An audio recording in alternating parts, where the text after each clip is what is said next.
All right, here we are at 10475 Gulf Shore Drive, Unit 161. It's the Bay Shores building. It's a handful of buildings a little further south in Vanderbilt Shores where we've been. First thing you'll notice is it is an exterior building, an exterior entrance to the front doors. Where the other one, you went inside the lobby area, which was just redone, definitely a little bit nicer.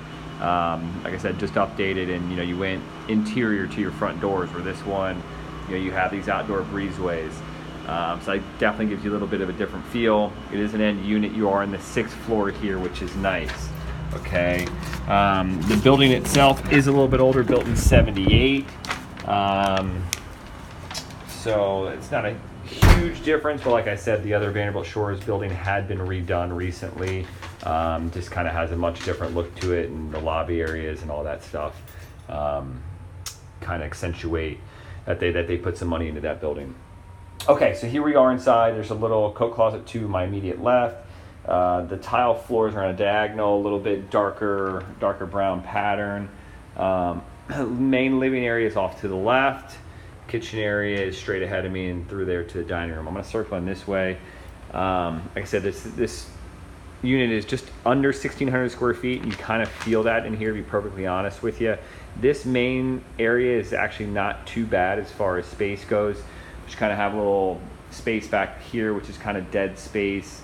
Maybe able to utilize that a little bit better with like a little, make that into like a little office area, something like that. Utility closet there with AC, hot water heater, and then another slider out here that wraps around. I'll show you that. There's a big monster house getting built right next to us. It's crazy, it's that big. Anyway, see La Playa down there a little ways.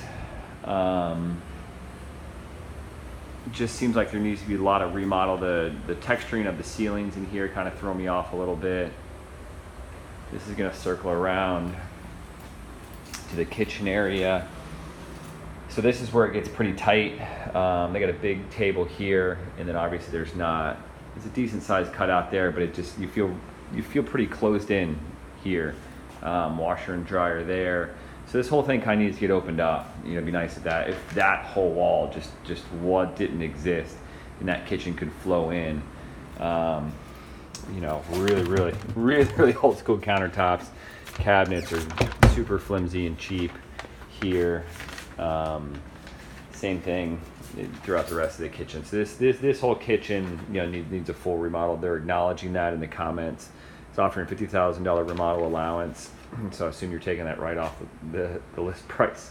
So how much more they're going to negotiate off of that is debatable if they're giving you $50,000 off the top already. But this whole thing needs to be opened up. It needs all new cabinets, it needs all new countertops. You could live with it for a little bit, but this has already been painted over once. You can see kind of where the paint's chipping away. So they already kind of band-aided it a little bit. And they picked out a couple tile tumblers for backsplash they haven't put up yet, but there's some older ones in here that are kind of shiny, and it's somebody's taste. It's not mine. But it's just these cabinets are pretty. And this is pretty cheap stuff.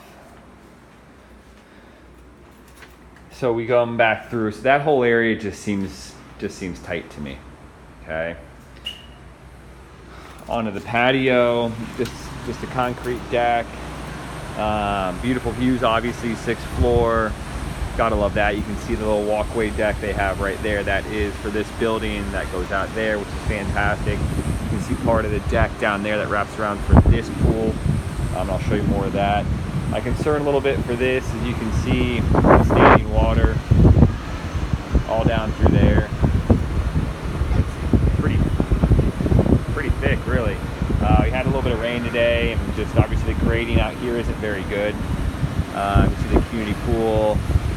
Get a decent look at it a little bit through there. Community pool, plenty nice. This part concerns me a little bit. You can tell this deck needs to be repainted, maybe put tiles out here or something, but if that grading isn't fixed, and I guess they can do that if they redo the flooring, standing water is never a good thing. Sliders have seen better days. You can see they're pretty beat up. Okay. Here's the room from another angle. This main living area is a decent size. You got your little private balcony out there, just on that one slider off the dining room. Okay. Kitchen again, and this circles back around this way. This is the one hallway for the bedrooms. This is kind of the other thing that isn't my favorite about, you know, really any condo or home where all the bedrooms are on one side. Master to the left, guest bath this way. Okay, older cabinet, older counter, older lights, older vanity. Got a big old shower head they put in. You can see some spots. I don't know if you can see that, but there you can see some spots where there's been some water damage in the ceiling throughout this place. I can see a couple of them that have been patched. Guest bedrooms this way. They put in, you know, some laminate flooring down here. The coloring on it's pretty good, but it's just laminate. It didn't really do a whole lot with it. So, guest rooms, small guest rooms. This one does have a closet there. Those ones are going to have an eastern exposure over the cityscape a little bit. This one have a closet. Yeah, it does have the same closet here to the right. The other one had. Those louver doors, you can tell are not. Those louver doors are not in great shape. And then master this way. Same laminate floors.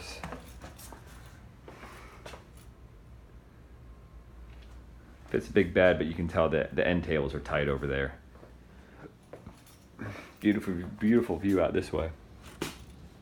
So the same southern end unit of the building as the Vanderbilt Shores, the 01 units. Okay. And then it's got a smaller bathroom, single sink, same low countertops, same older cabinets. Put in a frame mirror and a light fixture there. Closet's got a little space on this side. And this one little rack down that side, and then master shower leaves a little something to be desired. It's one of the other spots where you kind of saw some damage up there. All in all, I mean, it's price-wise, it's okay, meaning that, you know, there's not a lot out there at this price point. For beachfront, so that part of it's good. There's still just a ton of remodel that needs to be done. So that part of it worries me a little bit. I think you'd have to get it for, you know, I don't think they're going to go below $1 million bucks. Let's just say you could get it for $1 million bucks. You know, can you put 150, 200 into this and be happy with it? I imagine so. I imagine 150 is probably a decent price. So you'd be into it for 1.15, or, you know, the other one in Gulf or Vanderbilt Shores, you can be into it for 1.25, maybe less. That's $100,000 difference. You know, the price points on them. This one is at $696 a square foot list. The other one's at $685 a square foot list. So the other one's already listed lower per square foot. So that should tell you something. This one just needs a lot of work to it. And the space, no matter how much remodel you do, you're not making more space. You know, like I said, this room's pretty good, but this kitchen area worries me a little bit. Even if you open it up a little bit, you're still not a part of that main living area unless you knock out that wall somehow. I don't know. This one needs some imagination to it. Good price point. So if price point's a determining factor, you know, I would hope you could pick it up somewhere around $1 million bucks, maybe not even less, and then it's an exceptional value for the area. That's it.